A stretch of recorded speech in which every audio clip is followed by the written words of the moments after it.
Good morning, good morning, good morning. Welcome to Because It's Tuesday Sprint. It seems like forever since I have done a sprint, but busy times, busy times, busy times. How is everyone doing today? Hopefully, everybody's having a nice day. Gonna have a nice day as well. For me, it's early yet. Just woke up. Actually, that is so not true. I woke up probably well over 2 hours ago and have been doing random things. I have a project I've been researching things on. So, time waster, that is for sure. But I have so much need to do after being out of town for the last week. So, I need to backtrack. Let me get this link for this sprint for my mom. So if you want to see how much I've been reading, that's a big fat zero. I finished a book before I left. I started one right before I left as well. Um, however, enjoyed my vacation, tons of moving parts. So reading did not happen. So I am so behind with all the readathons I said I was going to do. Hey, Kiana, how are you doing, Miss Lady? Welcome, welcome. How's your days been going? How is getting the kiddies off to school? Hello, just a person. How are you doing? I can't remember her name. Give me a name. Give me a name. Hey, Maggie, how are you doing today? Welcome. What is going on for y'all? I'm trying to find the link. Trying to find the link for this to send to my mom. So Kiana says, "Why do you get up so early?" I know, right? I feel like the earlier you get up, the more you maximize your day. And some days I get up early, and definitely other days I don't. Um, Today, though, was more of like researching some things on the internet for projects. So I didn't necessarily get out of bed. If I can get out of bed, that's half the battle, though. But I like to get up, start my day with the workouts. And I'm sorry, I'm just trying to find this link so I can send it to my mom. But for the sprint here. But I like to get up and start my day with a workout. I consider that if I can get consistent, which I have been and I'm seeing results. So I want to continue. But I feel like if I start my day with the workout, then that's part of, you know, my day that I succeeded in getting some stuff done. I don't like to say workouts till the end of the day because then I wind up not doing it. Life and days be life and then daying. So you'll be like, oh, I'm gonna do it at the end of the day, and then it doesn't happen.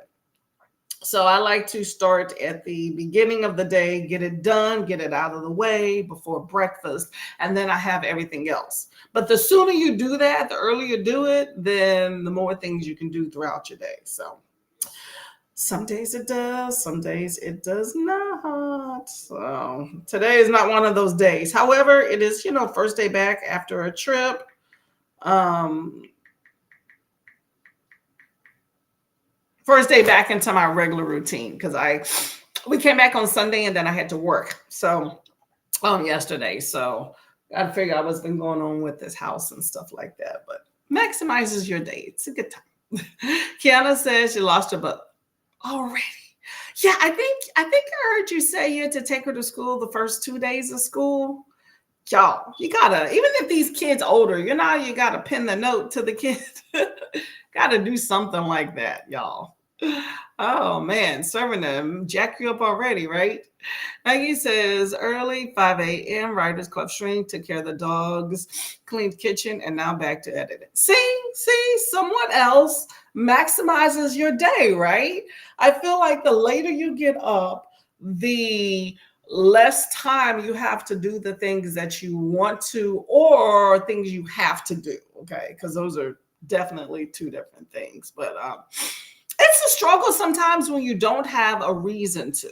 Because when you don't have a specific reason, like I'm not on a time schedule, then that leads to I have the ability to procrastinate. And that crap can definitely get out of hand. So yes, having a definite reason, like the kiddos will get you up because you need to get them up and out the door. What My husband, he works from home, so he didn't got up. He actually gets up earlier than I do many days, but he didn't got up and is in the den working. So, but that's different. I do get up day for work. I get up early for work and done. But in all honesty, though, I am really tired because on Saturday I went to bed. I think it was like 11:30, maybe 12, really late. And then we had an early flight. So I got up at like 2 something for this flight, like 2:30, 3 o'clock to go and trek and catch this flight. And then um so Sunday, so then we traveled, and then Sunday I made it home, and then I had to work the next day. And I'm just, I had to get up early for that, but I didn't go to bed till well past 11. So just getting back into the routine, but good trip, everything's worth it. Give me another 2-3 days. I can maybe get myself back into this routine that I'm trying to set myself up for, and won't be so much of a struggle. Productive. Yep, that is true. I know, right? Maggie's definitely more impressive for sure. I wish I could have that. I hate how much my daily migraine preventative meds make me want to sleep. Yeah, facts. When you add in health stuff, that is a whole nother ball game on top of that for sure. I hate sleeping in and feel like I don't get anything done. See, I'm the same way. I completely understand. I'm the same way. It took me quite a while to realize, why am I not getting things done? So I started get up early. I mean, it's a struggle. Some days are better than others, but my goal is to get up early.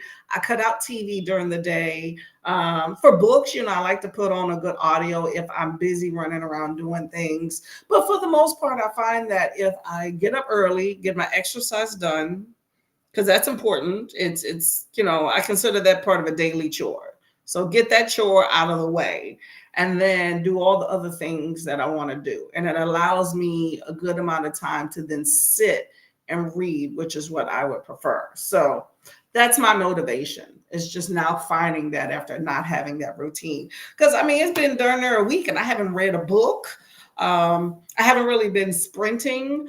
I did check on a few videos every day. Not probably as much as I normally do, but I did, support some creators and get on BookTube, a little bit. But, I was trying to detox and staying off of YouTube and getting, just having some me and the hubby time, relaxing by the pool and traveling and stuff. So I've succeeded. But I just have a lot going on now because, we're going to be moving. I have to clean up. I have some contractors coming by. So it's going to be a busy next few months. So we'll see what happens. Hello, Lachette. How are you doing, Miss Lady? What's going on? We're going to be getting to a sprint shortly. Let me see if I can find an audio for this book. I'm going to work out because I didn't do it. I had plenty of time. That's the thing about procrastination. Do not get on the internet first thing in the morning because my goal is to have worked out by 10 o'clock. And that didn't happen. So I felt like I somewhat mastered that before I left for the trip. And I'm backtracking. But that's okay. I'm going to get it done. That's okay. Let me see. I'm just looking at my little planner here. I am trying to figure out where I'm at. So I started a book called Heavy is the Head, Love and War. It's a duology, y'all. Really, right? So this is a duology of all the books. I think I may have read half that I put on my TBR. So my goal is to, the 20th? So my goal is to finish this duology by the end of the month, especially since I'm participating in Battleathon, and the battle word, which is a royal word, is in the second book, not the first. So I need to at least get to that for that to count. But I've not been doing very well with hitting my battle words this month, but that's okay. I have quite a number of rollovers that will be next month.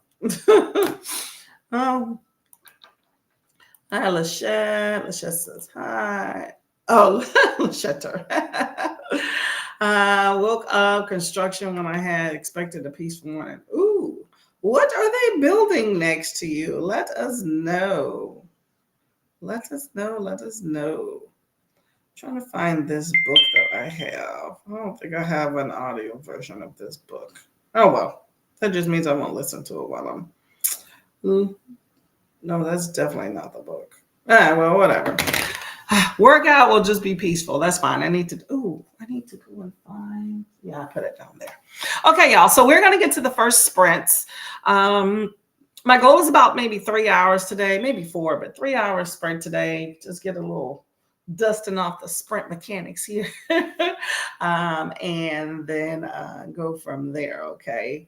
So let me know what you're reading, what you're doing in the chats, and all that stuff. I have an hour-long timer here so that we can get some stuff done. I can finish my workouts and at the very least finish that. I probably won't get the shower. Maybe I'll get some tea if I start like now. So anyway, let me see where we're at. Lachette says another apartment building there hasn't been this much noise in a month though. Oof, construction. You know that's gonna be a long time. Girl, invest in some earplugs and protect your sanity, okay? Get a cup of tea. Okay, y'all. Got that there. Okay, y'all. Happy reading. Ooh, hold up. Nope. Let's see. Somebody in the building house. Kiana's reading Survivor by Chuck Palahniuk. Well, hopefully you're enjoying it, even though I know I butchered that name. Let me know what that is about. Everybody else, drop in the chats what you're reading, okay? Happy reading. See you in an hour.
Hello, everybody. How was that sprint for y'all?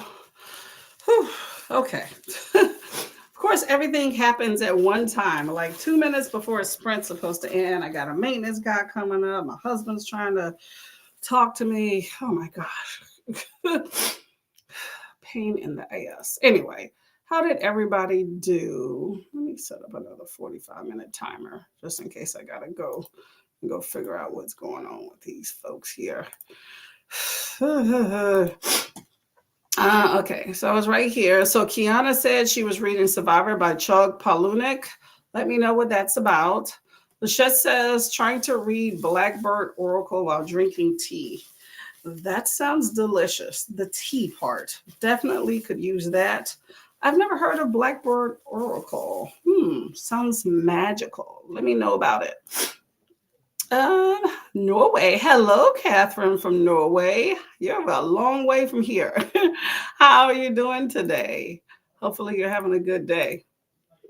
Maggie says The Bookshop Witch by T. Thorne Coyle, 4 stars. Okay, thank you.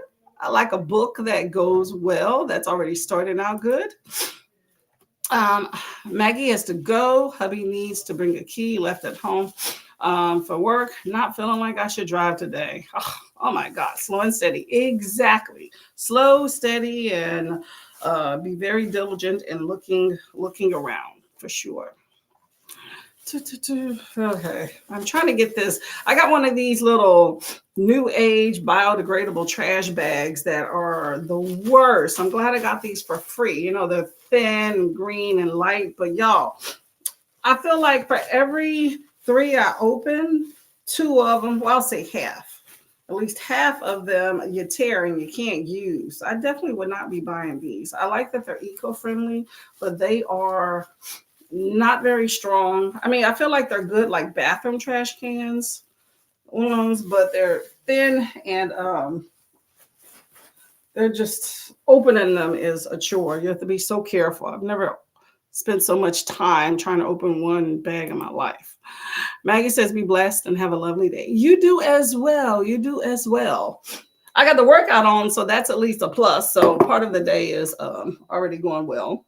So man, y'all, it's 11:15. I'm just finished working out. I haven't even eaten. So sweating. All right, let me go see what's going on over here. Okay, we're gonna go to a timer and then be back. Okay, let's see. I got a 45-minute. Hopefully that is more than enough time, and we'll be back. Okay, happy reading.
Hello. How did that sprint go for everybody?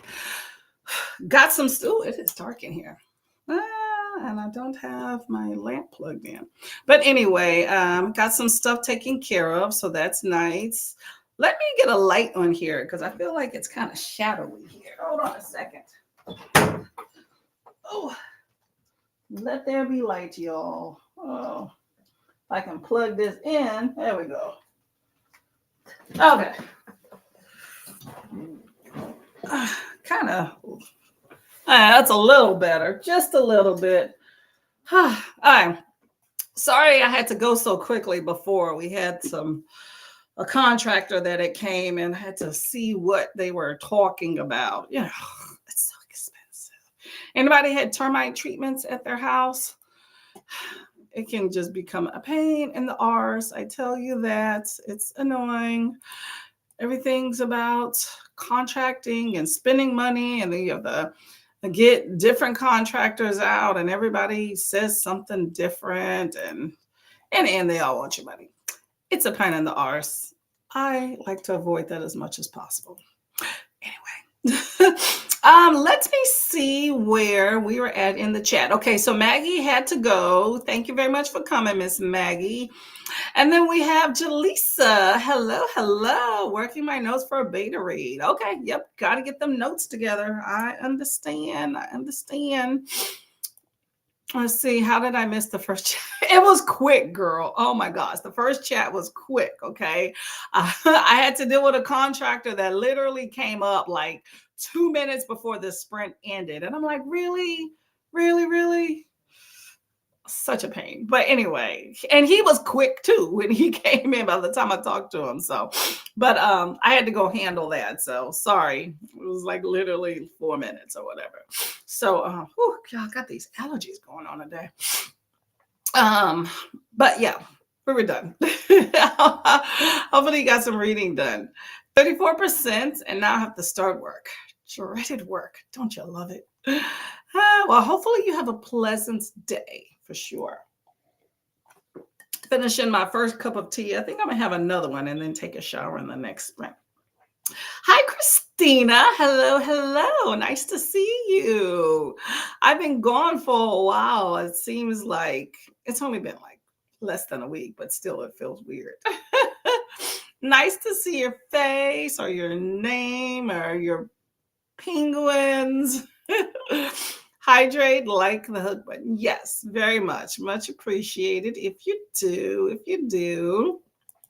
Let me also know what you are reading and what your plans are today and all that good stuff so that, we can just know. I'm trying to declutter the house just a little bit more and random things clean up. You don't know how dusty things get. It's nightmarish. Every surface you touch, then it's like a week later, I got to go and touch it again. Very annoying. And I feel like I got eaten by some bugs. So that's what I get for swimming in random oceans, y'all.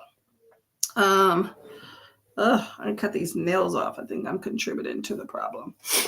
Anyway.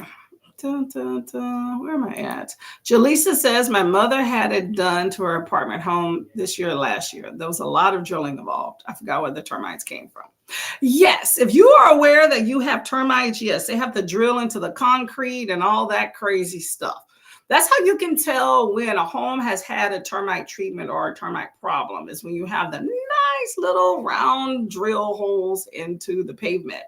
It took me a while to figure out that's what those things were.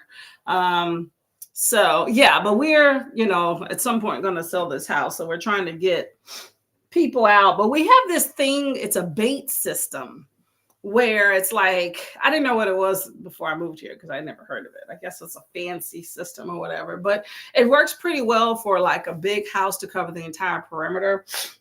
But it's a bait system of these little, I don't know, discs. They look like discs on the surface, but they're drilled into the ground. And I guess it attracts the termite and kills them. So that's the system we have. And we're looking to get it replaced. But they charge a lot. It's like we're talking a grand for termites. Oh my gosh. Oh my gosh, y'all. And that's a year. Nightmarish. Home ownership is not for the faint of heart or for people without a good pocketbook. We are selling this house and hopefully not get into something that we have so much that we have to work with in the future. But that was the system here, so we might just replace that. But yeah. Oh, termites come from everywhere, trees, the ground, they just come up. Lisa says hello. Christina says, not sure plans yet. Boys are trying to get the chores done early so they can play magic and D&D. Well, that's good. Get the chores out the way first. That's a plus. I agree. So no school for them today? Or is that not started? Probably reading The Secret Book and Scone Society by Ellery Adams and hopefully working on this blanket. Ooh, okay. That sounds like a plan. Are you enjoying your books? Hello, lovely Nell Diamond. How are y'all doing? Hello. I think all the people in the chat have heard by now, but just to let you know, in case you're looking for something to do in September, one of the readathons you should add to your list is the Mystic Readathon at Miss Nell Diamond. So make sure you check out her channel and look at the announcements and all that jazz, okay? Team Vampires. Morning, Jaleesa. Morning, Kiana. That reminds me, I need to look at the spreadsheets that I don't have my planner here or a pen. Yeah. This whole day has been just a comedy of errors of different things. That's what happens when you go out of town and are trying to pick up the pieces of your life and also disjointed at the same time when you get back. Nell says, hello. Christina says school does not start here until after Labor Day. Oh, you lucky. Okay. There's a lot of people that are already doing the whole school kid thing. You get a whole nother week. Or is that 2? Because the 23rd, yeah, you got like another week and a half. Not mad at it for you, girl. Enjoy the time. Get your house cleaned by them kids before they leave, okay? Jaleesa says, so many wings after they die. They are all in the candle wax made for a neat design. That is true. We had some sort of treatment. It wasn't a termite treatment. It was just a pest control treatment. I don't know what the hell. I don't even remember seeing these bugs. But I went into a back room and like literally all on the floor, these little bitty black, my husband called them beetles because he had to call the people back and be like, what the heck is this?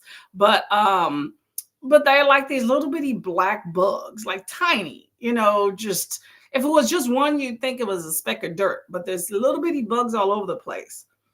I don't know what happened with this last treatment versus this other treatments. It's horribleness, horribleness, y'all. Kiana says, hello. Everybody's saying hi to each other. Do you need, oh no, I'm sorry. No, I didn't mean that. No, I'm talking about for the Mystic Readathon. I need to sign up for some sprints. No, thank you. I appreciate it though. No, I think she taught, yeah, there you go. Thank you. I need to like write things down. I got like a little reading planner to keep things situated of things I need to do, videos I need to film, when I need to edit, days I need to finish reading a book by. You got to keep on top of those things. It's like a whole nother job. Oh man. But I will say that if life gets life and then other things get in the way, reading is one. Well, I guess I will say reading is one of those things that'll take a back burner, but it's more like video production, booktube stuff. I can still read, just maybe at just a slower pace, which is what I've been doing because I just haven't had time. Like my whole time I left, I had my Kindle. I might have read 3 pages on my trip. That was it. So, it is what it is, right? Oh, this tea is lukewarm. But it's done. Okay, y'all. So let's get to another sprint. Let's see. We started at 10. I want to do 2. We'll do 2 45-minute sprints left. Okay. This next one, I have stuff all over the kitchen floor because I'm trying to figure out what to keep in the cabinets and what to throw away. So I'm going to go and clean up the kitchen and take a shower. And hopefully by the last sprint, I can actually sit down and read because I know that's not happening after sprint. So, uh, yep. Finished 2 books this month. Oh, okay. So, you know what? For one, it's not about quantity, it's about quality. And hopefully they were good quality too. But I completely understand being busy. Okay. But you've been putting together a readathon too. So that's a whole nother ball game. That takes time. Um, I think I've read 5. So my reading hasn't completely slopped off, but definitely still not the books that I plan to read this month. So it is what it is. My plan is to finish, I'm reading duology. So my plan is to finish these 2 books because both are, I think the first one's like 400 pages and the second one's like 300 pages. So both books are out. So the plan is to finish that duology this month. And then I have a graphic from NetGalley that I did start before I left. And then that was it. I think I'm like 20 pages into it. So that's my plan for the remainder of the month, is to read those 3. Still not, I mean, at least I think all of them, maybe all of them are on my DVR. I could be wrong. Not my DVR, TBR. But either way, that's my plan, but not finishing the rest of the TBR. I know that it's just not going to happen. So, but they're books I plan to read, so carryovers into next month. And I have plenty of readathons I'm participating in next month too. That's going to be a busy month. So hopefully I can get them knocked out and they can fit all the prompts for all the different readathons. So anyway, whatever. Life be life. I'm trying to enjoy my books. And meet some cool people. Trying to move back home, and yes, coordinating everything with readathon. Yes, lots of work, I tell you. Life be life, but we have our outlets, and that's what's nice. We have a good productive outlet because we could always be doing something worse, right? Jaleesa has read 4 books. I'm surprised I managed that month. Okay. Hey, you're doing well. And you have like whole new other people that you got to deal with too. It's not just moving parts, for I'm going on a trip, or I'm moving into a new home and things settle down. You're moving into like a new dimension lifestyle with incorporating other people. So you got to see how that works with reading. Because like you said, they be like right here. Them kiddos be like, what you reading, mama? And you ought to tell them, sit down. You can be right up on my shoulder and we all read together. Be like, you ready to change pages? Next page, get them into that. Oh, here's a video idea for you, Jaleesa. Ready for it? A family book, a family buddy read. It could be like a middle grade, like do a middle grade. And it could be short. I would say Shorty September's coming up if you are interested, by the way. September is short books. I love that readathon. I'm tagging that one on too. But maybe pick a short book or something like that, and y'all can all read it together, see how it is.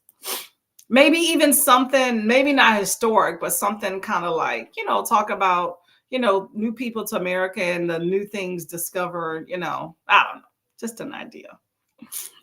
Christina read 2 of my books, but my son has taken control of my reading this summer.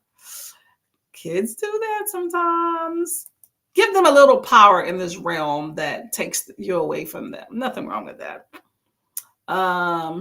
Yes, they did. They're handsome little devils too. And they love her. You see them on the spritz. They love it. Excellent. Yep, there we go. Christina said, read more than that. I'm just not getting through books on my list. Yeah, sometimes that's how it is. You go off the rails, but get some good quality books in. Kiana's read 7 this month, which is not typical.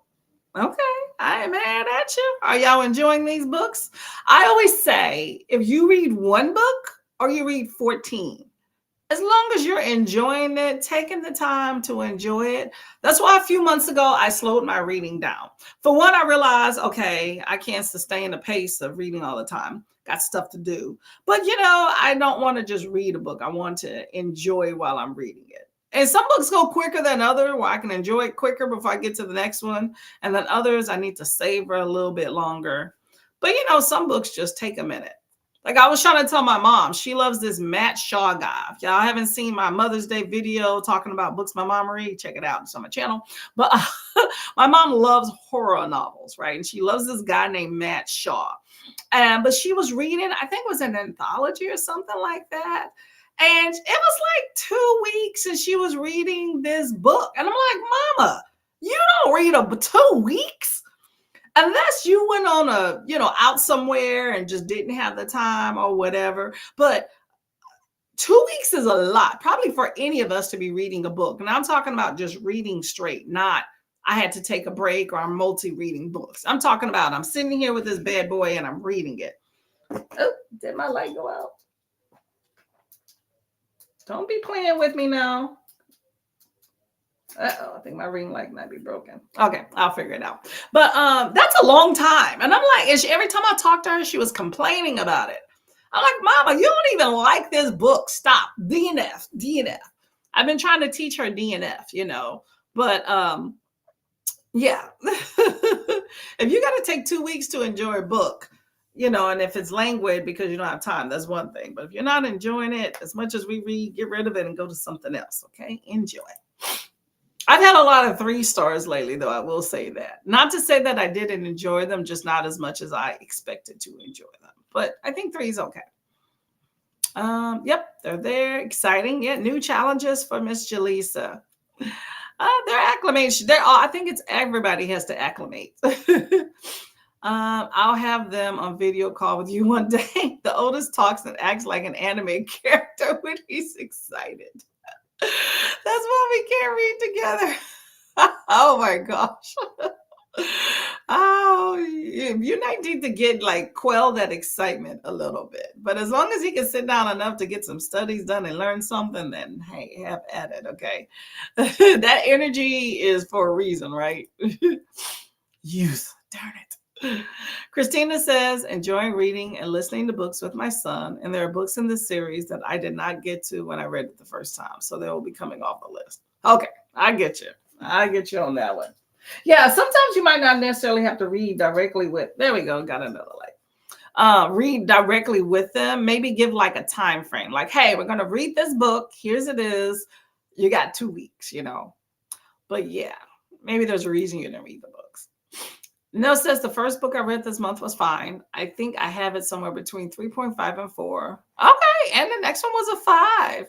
Sounds like a nice month to me. Sounds like a good reading month. You know how everybody says when you're like, I read 30 books, good reading month. To me, you got 2 books, and to me, it sounds like a good reading month, okay? 2 good books. Nothing wrong with that. They're interested, makes me question how I was when I was their age. Doing well enough. The oldest has already made a friend. Thank goodness. Ooh, okay. I told you when they get to school and get around other people, it changes their interests and their focus. Your focus will be less on you and on their friends. Now, the goal is to have these be quality people, because they may meet some people and they start leading them down a path with other bull, and then you have a whole new set of problems. That's different. But friends help detract from you. That is the reason why when you have people that have a 1-kid household, they seek to have play dates and stuff with other parents, because that gets that deflection of all that energy. Then they have to focus on one child and all that feedback that's just to them, to other people. Then you get home and the kid's tired, wash them and send them to bed. Now, I know your kids are definitely older. Okay, I know that. But I'm just saying that same concept of when they make friends and go to other people, good to go. Well, I am happy for them because they hadn't been here very long and they already made friends. It took me quite a longer period of time to make a friend. I'm bad with that. Yeah, it's cute. It's nice when they have your choose your reading for you. Adrian says, "Hello, I'm back to work today." Okay, I know. I see you on your trip in Philadelphia and all your cute little white dress. Cute. Sorry, I was not around. Otherwise, I probably would have been like, "Hey, you want to meet for lunch or something?" Jaleesa says, "Courtney, my mother is enjoying her book so much that she doesn't want it to end. She's had the same 6 to 10 pages for well, what? Okay, that's not okay." Oh my gosh. It's going to end at some point. Just let it end. And then you kind of detox from it a little bit. I've had books like that, where you hold on. The max I'll do it is like a day or two. I understand that completely. But a month is, yeah, that's a bit of time. Mama's really, really is going to have FOMO. Tell her to let it go, finish it, sit around for like a day or two and just absorb it, and then pick up another book and hope for the best. Roll that dice. Roll for the dice. You get another winner. Okay. That's how you know the mark of a 5-star, when you don't want it to end or you keep thinking about it right at the end, like after it's done. Nell says hi to Adrian. Jaleesa says, "Made that money, Adrian." It's always nice to go out of town when you got to work or when you don't have to work. All that jazz. Okay, y'all, let's get, I forgot to tell y'all about, I'm going to put out a vlog if I can actually get it together of my trip, which was really nice. But one part I'll tell y'all, which was really cool, that's not really shown on the video because I wasn't walking around with my camera. I just took one photo and then that was it. But so we went to Tampa, right?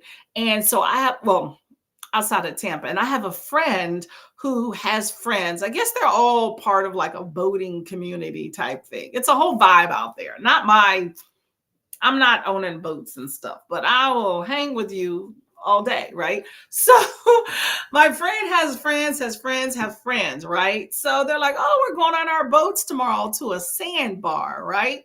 I've been to sandbar like maybe 3 times. Good times, right? So, we get there the next day. They're like, "Oh, you want to come, right?" Okay, cool. Okay, you got the boat. You just like meet at the house and then the boat's in the backyard, right? So we get on there and we travel out to some sandbars, like maybe 40 minutes or whatever, right? Really cool experience, just that in general. And you get there and it's like all these other boats. Many of them are spouting Trump flags, mind you, but whatever, mind your business, right? And so, but you go out there and you get in the water, and we went a little bit later in the day. So I guess the later in the day you go, the lower the tide or whatever. But anyway, so when you jump out, I think you're probably just like, I don't know, maybe barely waist deep in the water. And then you can, walk out, enjoy your time. It's like a beach in the middle of the ocean, right? And then you walk up and then you can get to the sandbar, which slowly reveals itself. By the end of the day, it was like dry, like all the water was off of it. When we got it was like maybe 3-4 inches, right? A sandbar is basically a low point in the water, so the sand is exposed. So think of the shore as the beach as like a sandbar, right? So you have the water meets the shore, and then where you're at, everywhere else is dry land, right? But think of that as the ocean. So it's nothing but sands, nothing's built. So you basically go out in the ocean and then you dock and then you get out the boat, and you can swim to it if you're deep enough, or we just were able to walk. I bought my floaty, and then you can walk. Like, it was pretty big, like, I don't know. We didn't walk to the whole thing of it, but it was probably like, think about 4 or 5 blocks, if you will. But it was nothing but sand. So you had people all around it parked with their boats and all. And, you have your coolers on your boats. You float around in the water. You play your music real loud. It was a good time. But it's like my one friend's friend's boat, the boat we went on. And then the other people we had saw the night before were like, "Oh yeah, we'll meet you out there. We have our boat." So it's like 15 of us between 2 boats. They had the cooler, we got the drinking. I did pretty good, y'all. I didn't do any alcohol drinking. I had tons of water. You had some people that would bring their coolers on the sandbar and chill there for the day while their boats out there. You had some people with like their little umbrellas with chairs sitting in the water. But periodically you have to go and walk in the water and push your boat further out because the tide, makes it, continually shallow and stuff.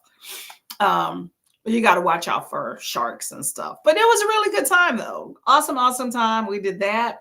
And then you had people that would ride their jet skis from the shore out there too. So it's like not even a boat. You just need to have some water apparatus, but it's too far if you just have like a canoe or a kayak. Okay. You need some sort of motor device. And then after we get back, one of the people are like, hey, such and such is having a pool party after the friggin' boat. So everybody's going over there.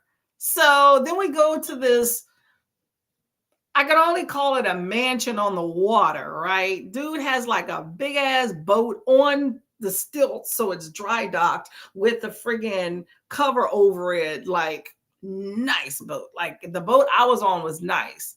But that boat made the boat I just came off look like trash. Okay. I'm just be honest. But you had this boat, and like I said, this is a boating community where, you're in your backyard, you have your yard, and then you have friggin' boat, right? So with the canal. So he has that, but then he has this little bitty dock or whatever area where you walk on. And then he has a pool in the backyard. And then you get to the house.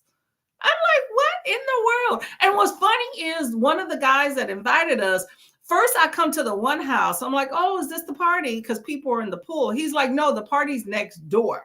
So you come up to the one guy's house and the people in the pool, and they bought all the stuff from the boat, like the food and stuff. They're like, this is the pre-party. We're just waiting for people to come here. And then you get out of his pool because he has a boat, same stuff, just not as fancy as that other guy's boat, but still pretty nice. So you get out of his pool and you just get up and go walk across the gate down the dock and just go back to the other house. So I guess they have the two houses blocked off because you had dogs.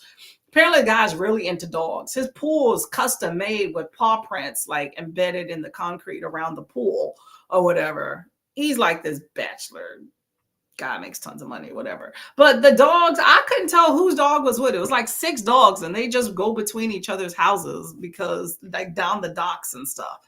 It's like, I want to come back in another life as this dude's dog, okay? When he got tired, he just chilled in the garage. The garage is like a lower level with all his little toys. And then there's like a bathroom and a shower. And then you go up, and then it's like a 2-level house. But you got like a tiki bar outside with a big screen TV here, just nuts. I was like, man, how did I get so lucky to meet this girl? Because she don't have money. She just knows people that got the money, and they freely are like, come on over. Everybody's welcome. Have you ever seen that movie, Weekend at Bernie's, where everybody just congregates onto Bernie's house to just party? You don't even know anybody. It wasn't that in depth with all those people, but it was that same concept of, hey, everybody's invited. It's like, okay. Good time anyway. Good time. I wish I had more pictures.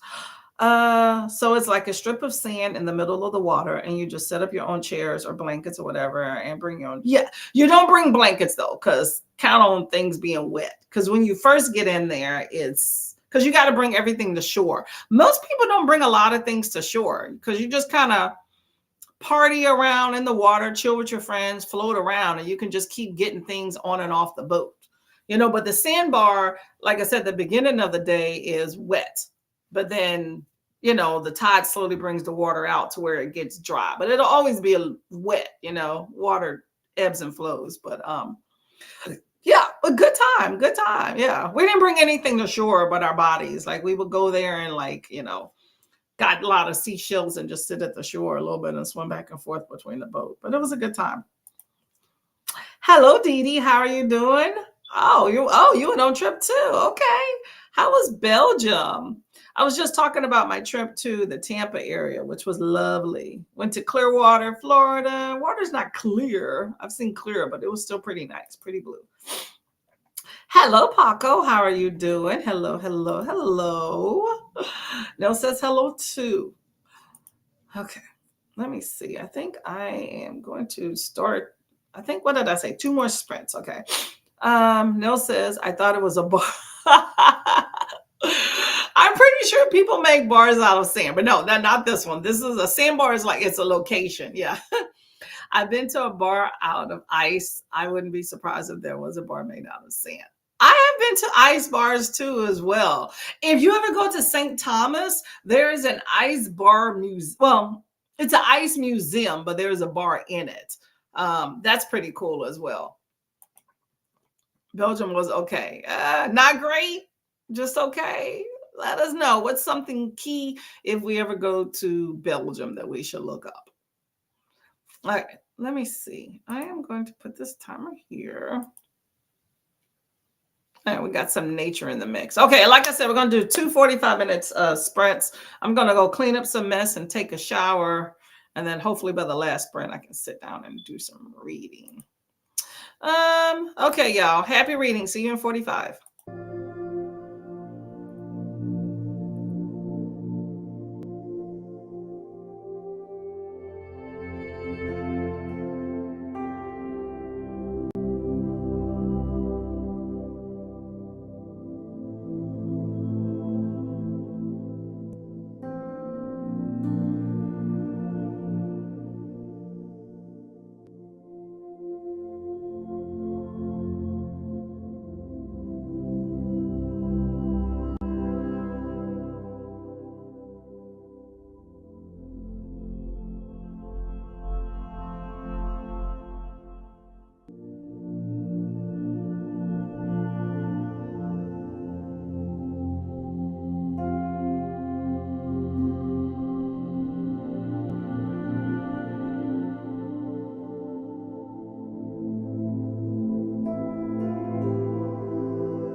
Hello, hello, hello, everybody. How did that sprint go?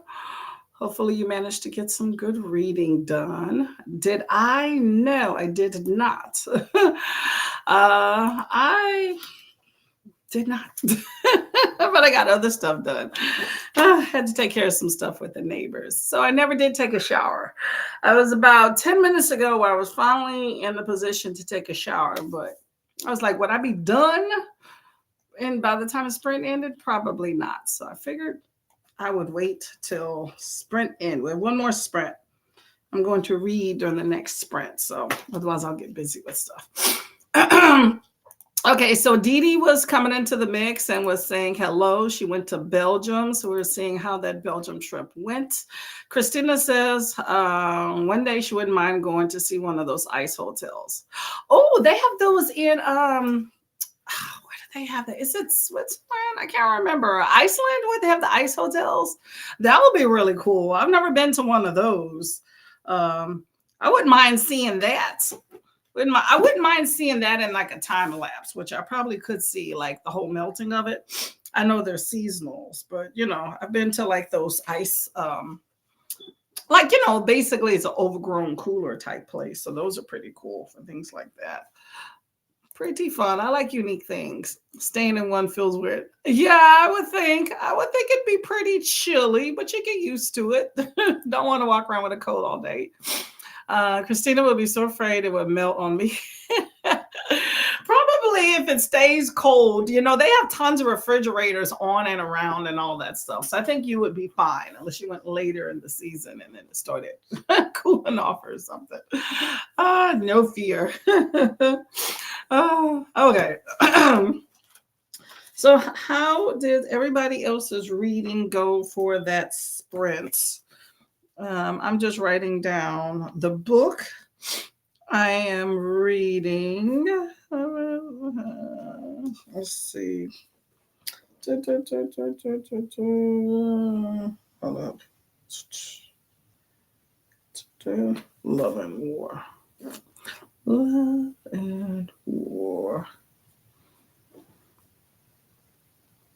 Okay. So we're going to get to one more sprint. And then we shall go from there. Okay. So drop into the comments how far you got into your books and how your book is going for you. Okay. So I got this one right here, a good 45. And I'll see you in 45, last sprint.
Hello, hello, hello. How did everybody do on that sprint?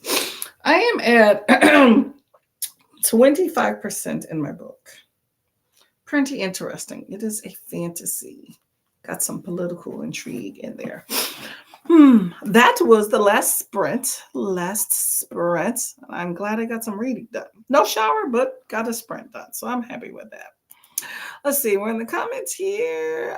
Okay, so we're talking about like ice bars, ice hotel. Christina was saying she would love to stay in one of those, but afraid that it would melt.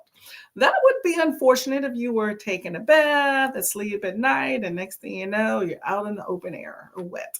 Jaleesa says 50% into my notes, 6 chapters left to transcribe.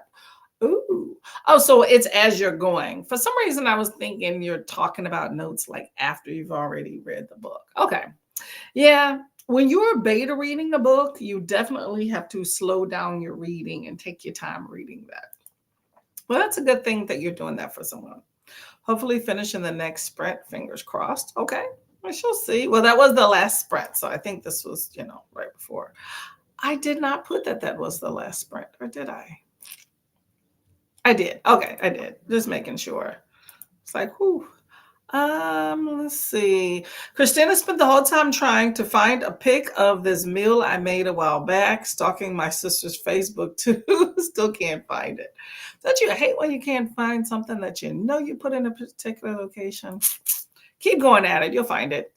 Hello, G Girl. How are you doing today? Cracked open Verity. Read another 39 minutes before I head to work. I'll get ready for work.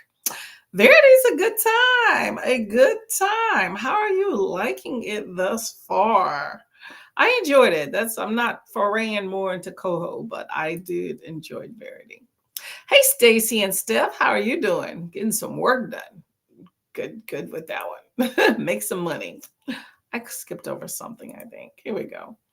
Hello, Native. How are you doing? Carissa, right? Am I saying that right? Carissa? Doing this sprint reading The Shaping of Black America by Lerone Bennett. That should be interesting. Okay. How are you enjoying that? That is a very poignant read. Sounds like something for Nonfiction November, too. Jaleesa's has 3 more chapters, notes to transcribe, and then I can send them over with my overall thoughts. Thanks for the sprints. I got a lot done. Well, you are very welcome. Thank you very much for attending. And I'm glad that you got some work done. Christina says, because the sleep hot, the ice beds melt and drown. Definitely don't want to drown in your sleep, okay? It would provide a nice cool if you sleep hot, provide you a little coolness, just natural, because you have like the coldness coming off the ice. But I think I'm going to stay in my regular bed in my regular house instead of the ice house. Joined late. It was indeed the last sprint. Yeah, I got to get off and go do some stuff. But I very much thank you for coming by. Worked on the spreadsheet. Okay, that works. Somebody's got to do it, right? Took a bunch of calls. You got to love work, Kiana, right? Thanks for sprints and hosting. Enjoy your day. You too, Christina. Thank y'all all for coming. Much appreciated. It's been a good time. Let's see. What do we have this week? So I'm reading, hopefully catching up on some read. I got a few books.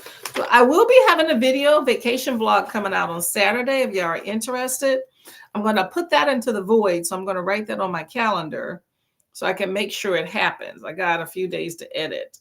So I'm going to put a vacation vlog there. I will be working this weekend, but Wake Up Sprints will definitely be happening. Someone else will be designated for it. But then I'll be back the week after that. So should be a good time. And I may have something in between. It just depends on, what I have going on. What do I have this? Oh, sorry. I had something written down. I'm like, what is that? Okay, y'all. Well, thank you very much for coming. Much appreciated. Thank you for Kiana. Thank you, Jaleesa. Thank you to Carissa. Who else we had in the house? Thank you to Nell. Thank you to Adrian, Stacy, and Steph. Good times, all the fun people. Thank you to Mom, by the way, who should be watching. Hi, Mom. How you doing? I'll call you later. Okay, y'all. Thank y'all for sprints.